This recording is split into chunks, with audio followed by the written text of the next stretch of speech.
আমাদের ডক্টর ইকবাল বলছেন, ये कलमा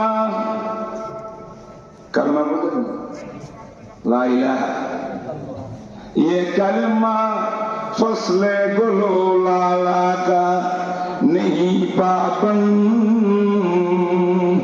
सुभान अल्लाह। ये कलमा फसले गुलो लाला का नहीं पाबंद। बाहर होके खजा ला इलाहा इल्लल्लाह पढ़ेन ना एकटू, ला इलाहा इल्लल्लाह, ला इलाहा इल्लल्लाह। এই কালমার আওয়াজ আছে না নেই? বাংলাদেশে আছে না নেই? ভারতের মধ্যে আছে না নেই?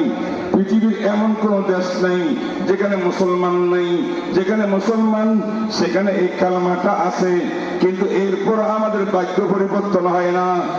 সাহাবায়ে কেরাম কালমার আওয়াজ দিয়া